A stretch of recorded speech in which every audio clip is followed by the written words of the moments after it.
Joe Kowalski, composer for Luperca Returns. I got started working with XRM probably about 10 years ago, I think 2009, 10, somewhere around there, on some of his earlier stuff, early Wolfmother series. I think the first thing we spoke about was a project he had called Amazon Rage. Anyway, we've worked together in a number of projects now, and we already know that we come from kind of the same place in terms of interest in 80s synth horror music like John Carpenter. So it puts us in a good place. We don't have to spend a lot of time talking about or figuring out, well, what are we thinking? Where is this going to be drawing from musically or sonically? So that gives us a shorthand. He scores with temp tracks, and I kind of know where he's coming from and can just look at that, get the vibe from his temp tracks. But then when I remove them and listen, I can go from our shared interests and build from there. My process for scoring Luperca Returns is basically first I like to take a look at the film with the placeholder music. The director always has some sort of idea what they'd like the music to sound like, and Alexis is no different.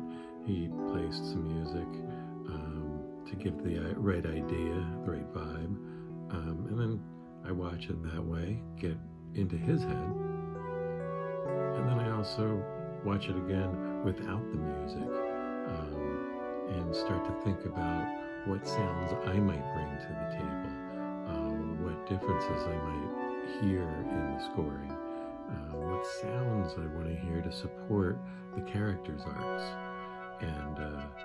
and then I just start playing. I start finding some sounds. I'll watch the film and play along, and then see where something catches, and I'll start building that up.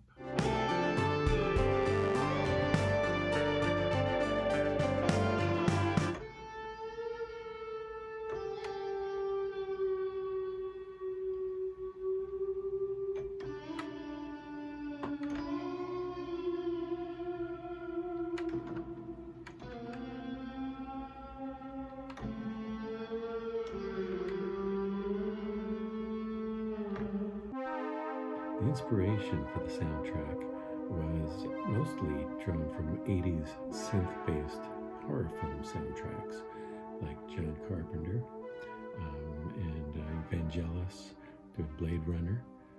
I'm also big into Wendy Carlos, Shining and Clockwork Orange going back into the 70s.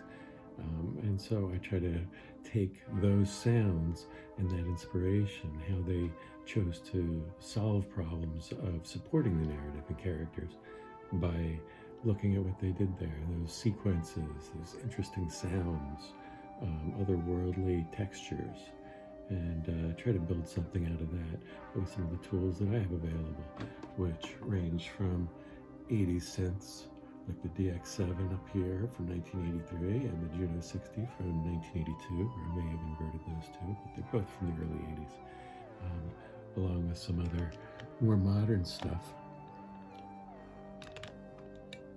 And the drums back there. I like to combine all different elements, but for this soundtrack it was almost entirely synths. There is a guitar part that plays a large part in supporting Luperca's character in the theme. It's very David Gilmour, very Pink Floyd. That was an influence for that. But I thought it pulled the right melancholy feel for where she was at. But that also is entirely keyboards. It's a simulation of a guitar being played, and then it's run through virtual amp, so I'm just playing it on a keyboard.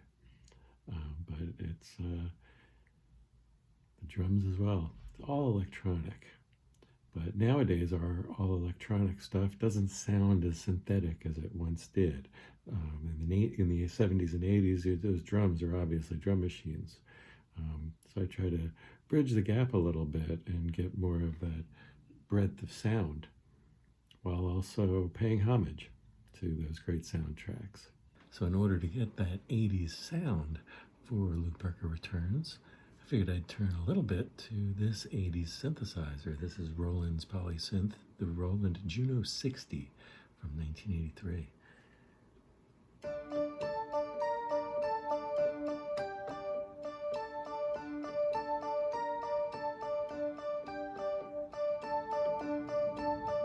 So I used that for the beginning and the main theme, and coupled it with that guitar sound.